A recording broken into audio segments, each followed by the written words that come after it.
everybody. This is Willie B from TheCardGuyz.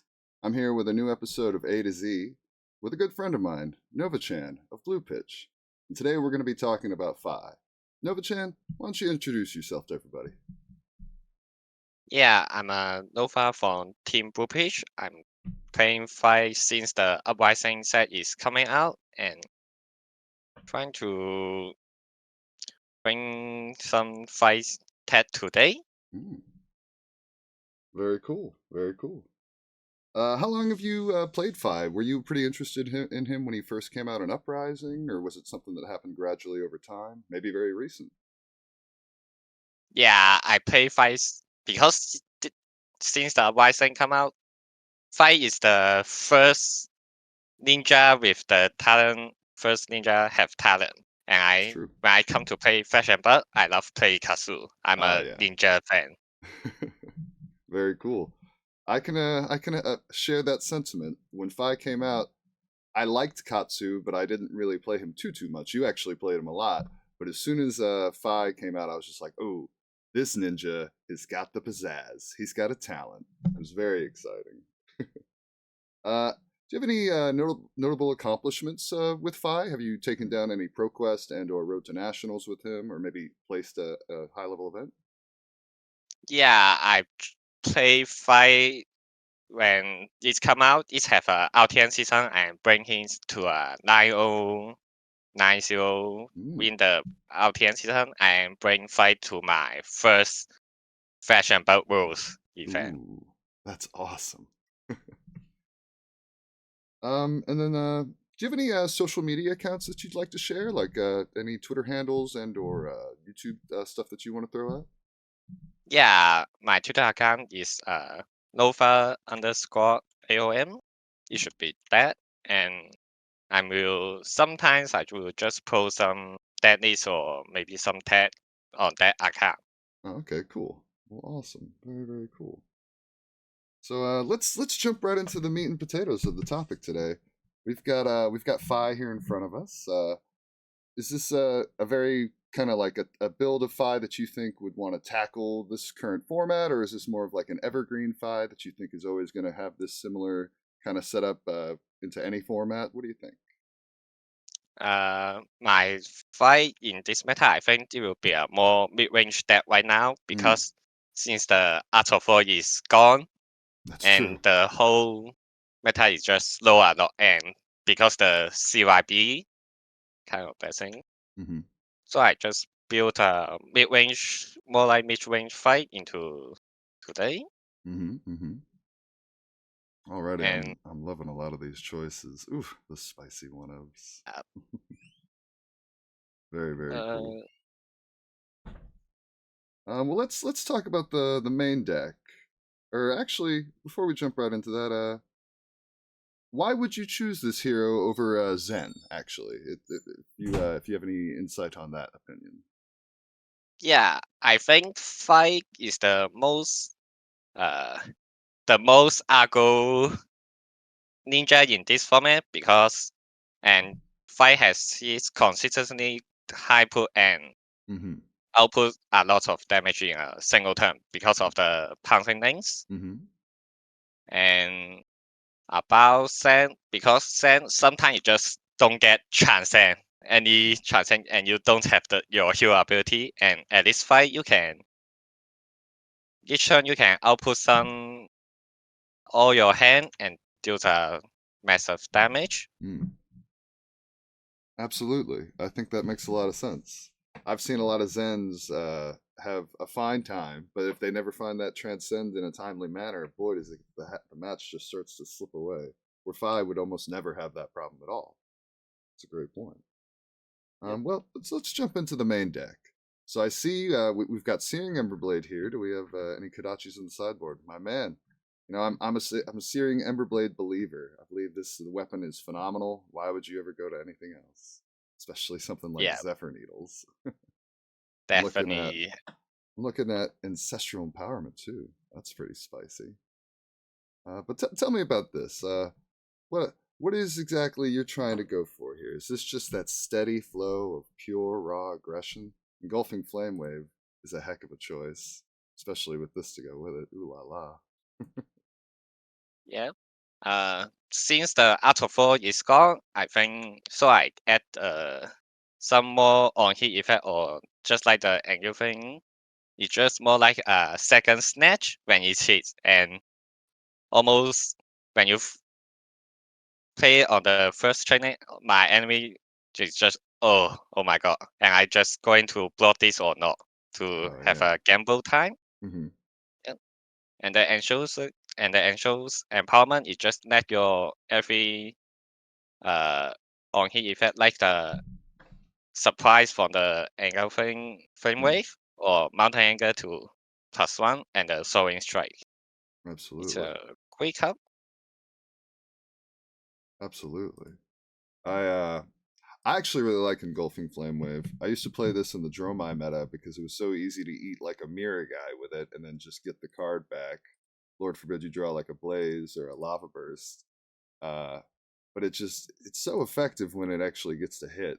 And I imagine with decks like Aurora and maybe not Viscerai because he has so much armor, but there's a lot of decks out here that don't want to block. I can't imagine if I throwing this at me as Azalea, I wouldn't stand a chance. They're getting the on hit effect every time. It's just wild. Yeah. Very very cool. I love seeing Mask of the Pouncing Lynx. It makes so much sense. I'm a Mask of Momentum fan just because it's the original mask. But Pouncing Lynx is so good in this hero. Like Lava Burst plus a Shuko Yeah. trigger coming in for 6. Like ooh la la, that's so good. I see we're running Tunic. That makes a lot of sense. It would make Engulfing Flame Wave a lot more attainable. Is Tunic also for just basically guaranteeing you can get the sword swing? Because I know Furnace was such a nice card back in the day, but this list does seem like a Tunic would provide a lot more value. I think in the current meta, the furnace is just 3 health, and I Mm-hmm. have a second chest is the cross strap Mm. just for the Argo matchup. When Mm-hmm. you tunic, when the game is ending in 3 turn, you can just use this to trying to you see my daddies have some 2 cost attack like Erase Face, Mm-hmm. command counter, and the engulfing flame wave. You can just use your cross strap to steal the resource, play it free. That's great. I like that a lot. Being able to finish with a race face into dash or command and conquer into just about anything. That's a great little finisher, and Tunic's going to set that up. So cross trap is coming into your aggressive matchups. That's very fun. I like that a lot. Zoom, zoom, Yeah, zoom. Ooh, Warmonger's diplomacy. I assume this is just an Azalea tech piece. nah, it's great against in the current meta like the Dash IO, Oh yeah, Vice that's Y. true. Oh, that's so Yeah, true.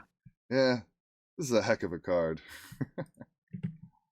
Alrighty then. Well, that's very cool. Is Crane Dance? Oh wow, are we actually trying to attempt the Find Center combo? Ooh la la!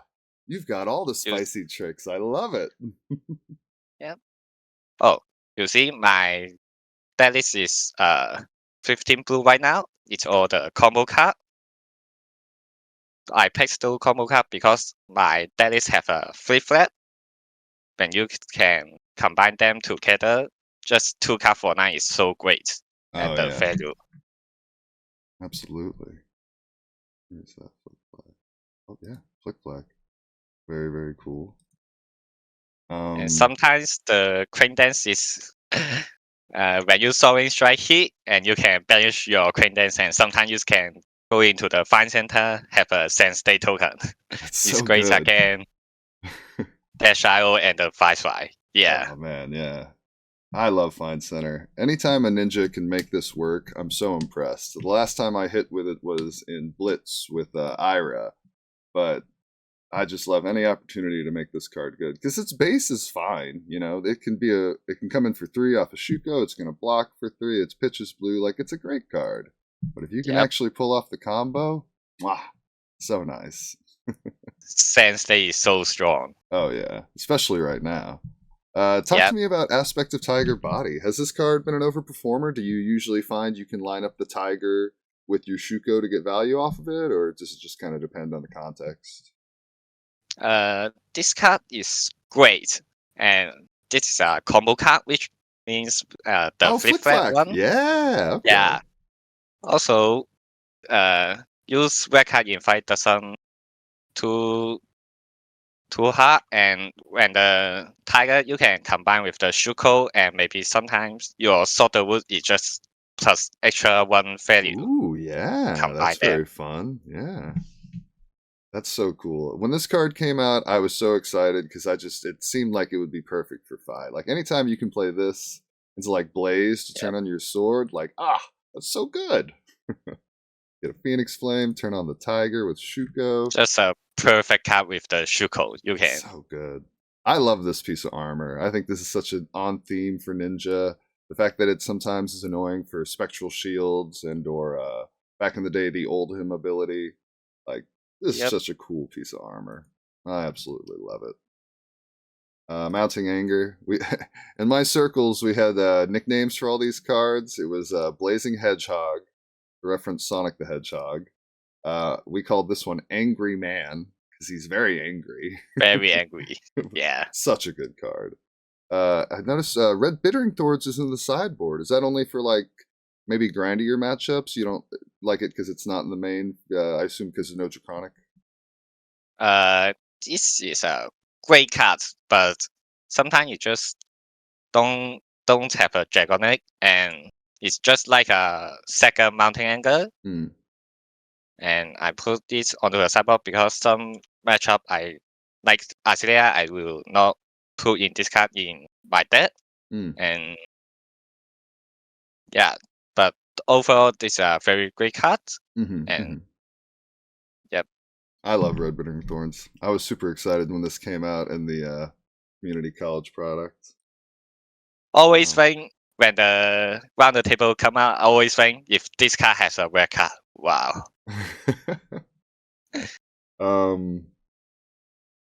Let's see. So, are there any? I assume E-Strike is coming in perhaps when you want to be able to block better, or maybe against Azalea. So if you do get hit with Red and Ledger, you can throw a 7, stuff like that. Yep.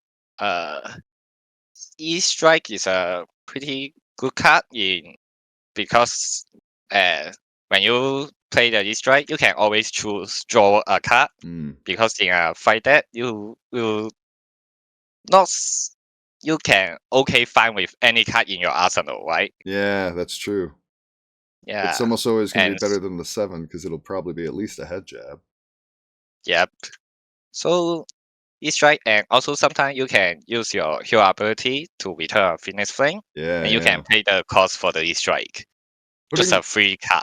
Putting a second Phoenix Flame on when you already have one in the graveyard on the bottom with E-Strike, it's like you're cheating. It's so good. And you can synergize your Flameclaw Awakening again. Oh yeah, that's even the first better. one. That's so fun.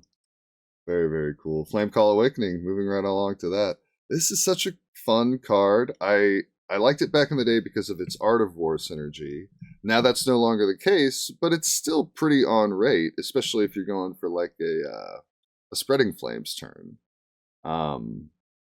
I like that. That was a great point you made about putting your ice. I assume there's only one extra flame. We've got one in the deck and one on the side. Yep, makes sense. Yep.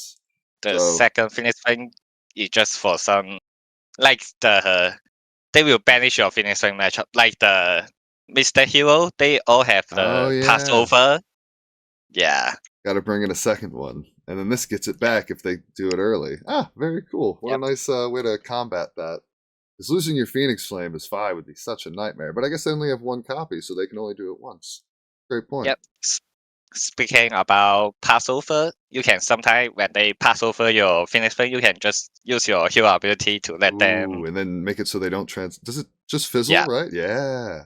Just like the Preserve, That's pretty sweet. So fun. I like that a lot. Just pitch a blue. Okay, so there's some counterplay, but if you don't currently have to do or have the ability to do that, Flameclaw Awakening will come to save your booty.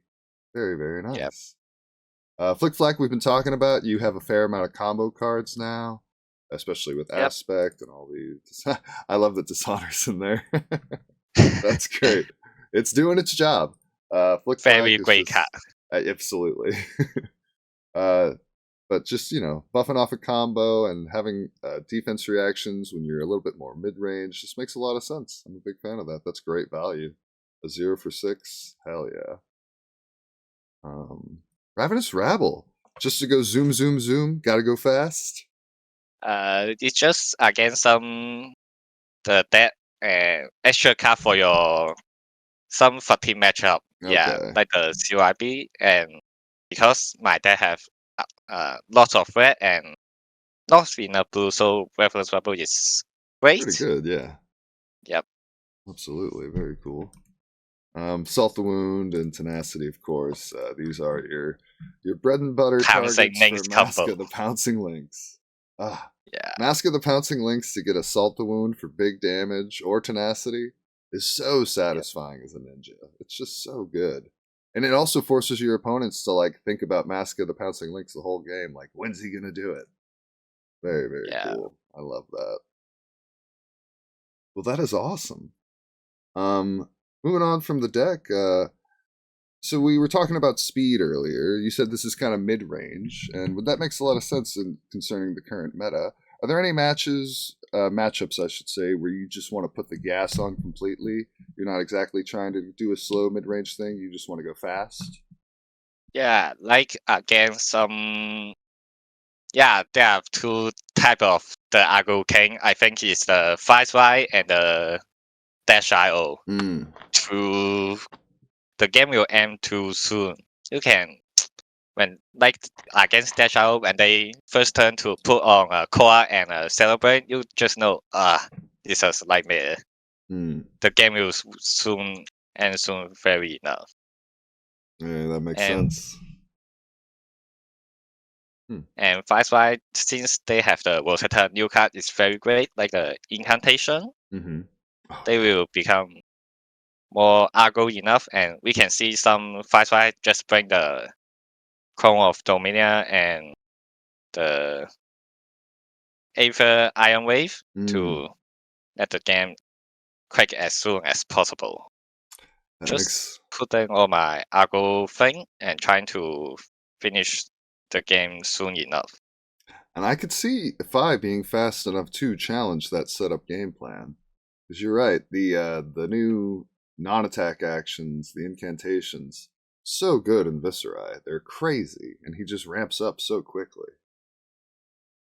Um, would you say that this is a hero that kind of uses its health total as a resource? You're not exactly blocking unless you're forced to. You're probably using that life total to kind of eke your way down. Or I guess you'll be blocking when you've got this bad boy in hand. But do you like to Yeah, use your life total as a resource a lot in this deck? I think it depends on what deck are you against it. Because Hmm. when you sometimes against Argo, I will just not put the flip fat combo in that because when you in fashion but we always know attacking is better than blocking. Mm-hmm. So I will just put all my Argo things up and trying to raise them Mm-hmm. and against some mid range like the Aurora or new thing, I will just keep my life as high as enough and trying to get the tempo before they output some better. I will just trying to destroy my Pounce and trying to get their life as low as possible. Mm. Yeah.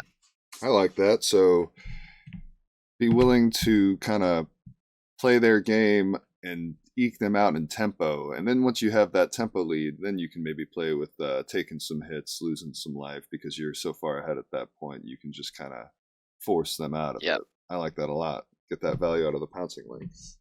Very, very cool. Are you ever willing to block with Tiger Stripe Shuko? Like, is there anything that will force you to block with it, or do you like to keep it to keep getting that +1 value? When the because the Shuko is like you fight, you can almost trigger it every turn. Mhm. So at least I think I will just save it to block some really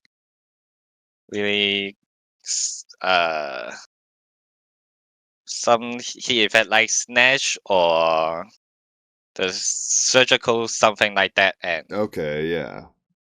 yeah, That makes just sense. save it for the very dangerous heat effect. Cash it in when you are kind of forced to. But aside from that, keep getting that value. Because you're right, it's so easy to get the +1 off of Tiger Stripe Shuko. Either finishing with a Phoenix Flame for 2, or one of your blue combo cards for 3, which is great Yep. value. It's super good. Well, very cool. Is this a deck that you think likes to mid-game pivot using like a maybe you are forced to fall behind in like an aggro race? Is your mid-game pivot looking like getting off a powerful pouncing Link's turn where you grab Salt the Wound, or maybe something like a really powerful double Lava Burst turn if you set up a Spreading Flames? Where's Spreading Flames? Is that in the sideboard? Or is there no? There's no Spreading Flames in this deck, is there? Ah, okay. Yeah. Yeah, you probably don't need it. It's a little too expensive. Very cool. Well, talk to me about that though. What kind of power card would give you the mid game pivot that you think? Perhaps Snatch and Snapdragon Scalers. So the snatch is great. They will always block, and yeah. Sorry, what's the question again? What power card would be something you'd use to turn the tempo in a match if you were falling behind? Just like the angle flame wave, or maybe snatch, and sometimes you can combine it with like against some aggro matchup, you can just use the cross strap to steal the resource and try to play some engulfing flame wave and snatch to, because they don't want to let you draw or get an extra card, so they maybe have do some hand or yeah.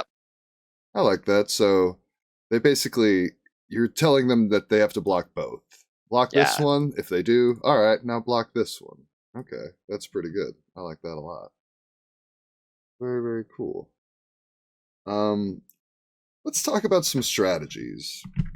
What kind of strategy are you bringing into the current like strongest decks? Like, what about Enigma? What is your game plan there? Do we have a matchup guide? No matchup guides. The Enigma package. Let's talk about like what would you be bringing in against her? Enigma, I think I will bring in some Flame Core Awakening and the Finish Flame, the second flame combo, Mm-hmm.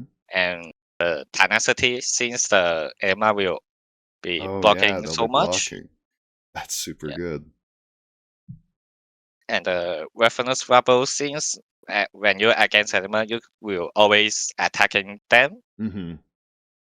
and uh, the Command and Conquer, I Mm. think.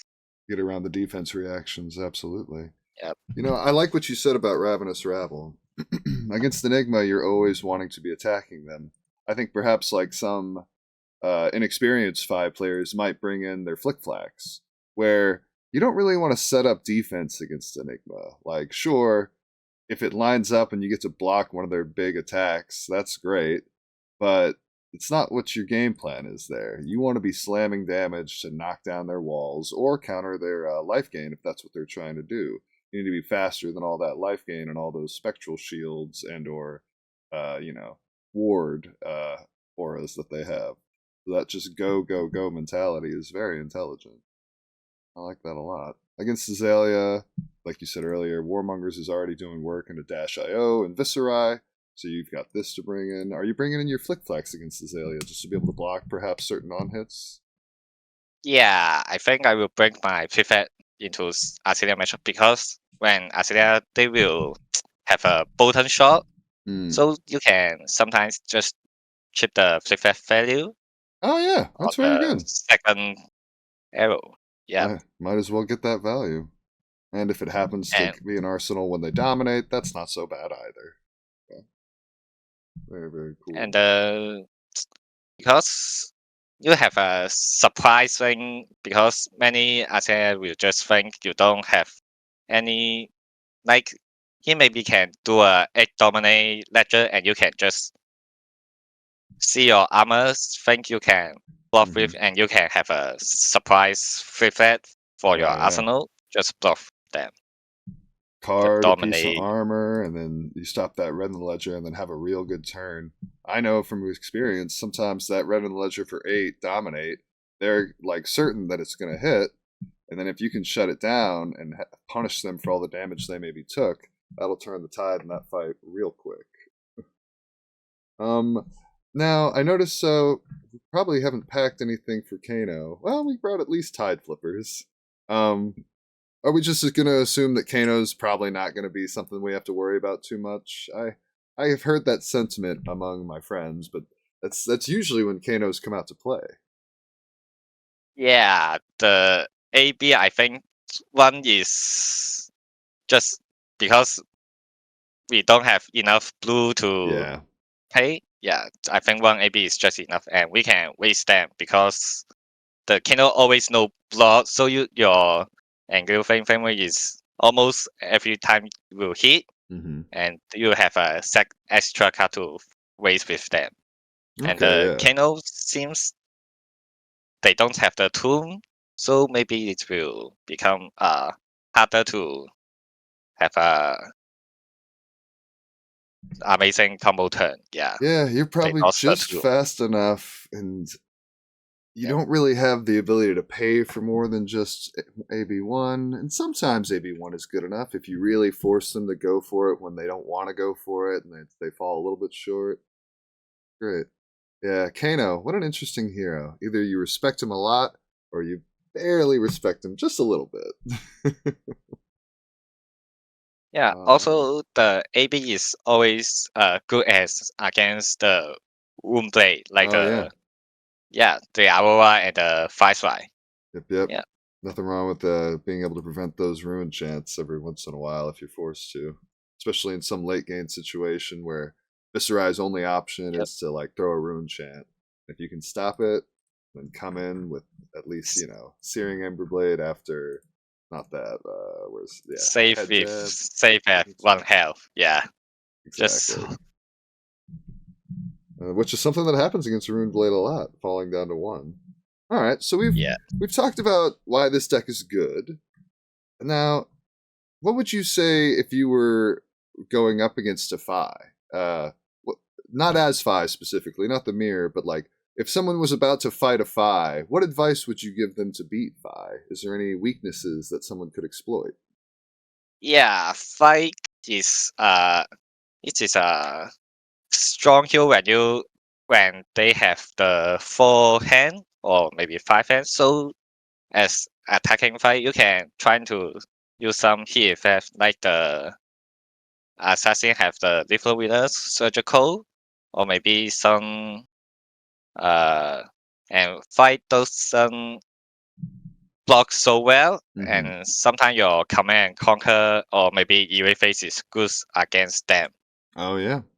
They don't have enough armor or the card is not blocking good. Mm-hmm. Yeah. So And exploit. trying to save your life as high when they break the poundings Yes. because yeah, when you're at the low, they will just keep pressuring on you.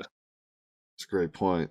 Be aware of the fact that if you do go low against Fi, he's one of the best heroes at pressuring low life.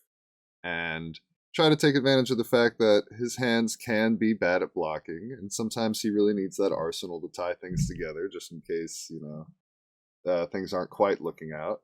One quick question for you. I noticed this one of yellow brand with Cinderclaw.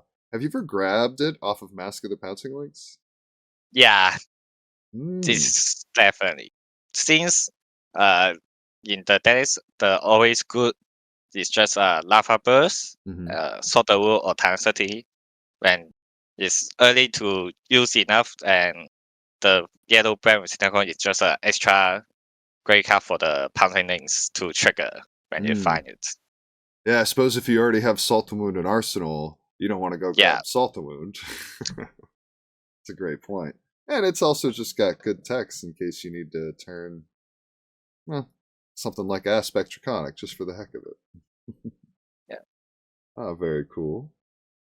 Well, that is great. It is fantastic. Are there any cards that you specifically feel passionate about, or have we kind of covered most of these? Uh, I think it's just the ancestral empowerment. Yeah, very. They will because fight the heat effect is always 4, and the opponent will just try to block 4, and you have a surprise from the ancestral empowerment. Draw a card and +1. Let the heat effect trigger. That's a great point. I was thinking earlier about mounting anger is super good, but if an opponent gives a sink blow or a fate foreseen, it doesn't feel quite so powerful. But that's where ancestral empowerment is doing so much work. You're getting that on hit effect and you're replacing this card. So it's effectively 0 for 2, less than 0 for 2 because you're getting the card right back. Yeah, Very draw a card. powerful. Same thing with Engulfing Flame Wave. Same thing with even Rising Resentment a little bit. This on hit Rising effect is good. Yeah, the cost oneness, and sometimes you can just like when the training one you can play with Brand with Citical and just training to play the Rising Resentment to force your opponent to block, or maybe they don't block, you have a cheat the resources to play a free mountain anger. Oh yeah, that's most people will block it, but if you're fighting someone who doesn't want to block, like Brand into Rising, and your opponent's like, no blocks, and then getting Mounting Anger for free, or even Soaring Strike, like that's super powerful. That's very good. And into if when the Ice Heroes come back, this can ignore Frostbites. Rising Resentment is a super good card. When the training one, you can still to banish a zero card to avoid the frostbite effect. Yep.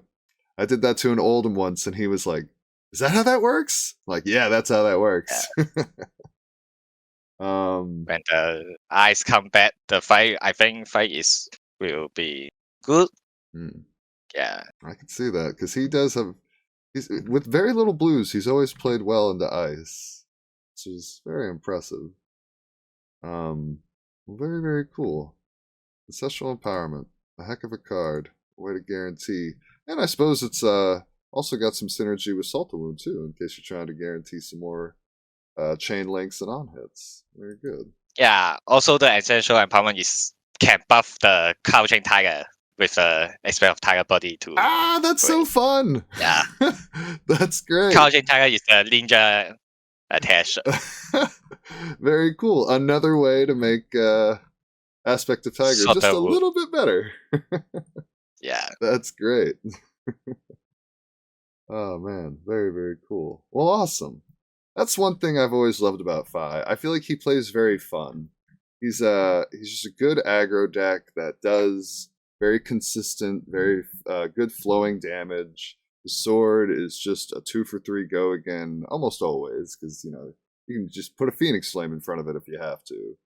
And that's just good steady value. That's good steady damage with the ability to extend his turn or at least finish his turn with something very powerful. Fi is a heck of a hero. I really appreciate you coming on and talk to me about him today. Thank you so much. I think that'll be a great place for us to wrap it up. We've covered most of the bases, and I think everybody out there, if you feel like taking Fi for a ride, this is a fantastic starting point. This is a great deck that Nova's brought us today. I'm looking at it myself. I'm excited to sit down and just play some games with it. He's a very very cool hero. That being said, I want to thank Fabric and Magnolia Games and Dragon Shield for sponsoring the Card Guys, making stuff like this possible. I want to thank you, Nova. Thank you so much for coming out and talking to me today. This was fantastic. And I'd love to shout out Blue Pitch. Blue Pitch, a fantastic team. You guys are just the best. Nova, is there anything you want to shout out before we send everybody off? Yeah, just thanks all my Team Blue Pitch teammate. Heck yeah. Very, very respectful when we have practiced our deck. Yeah. Very, very cool. Awesome. Well, thank you so much, Nova, and have a great rest of your day. And everybody out there watching, good luck in your games. Have fun in the flesh and blood, everybody. Peace out.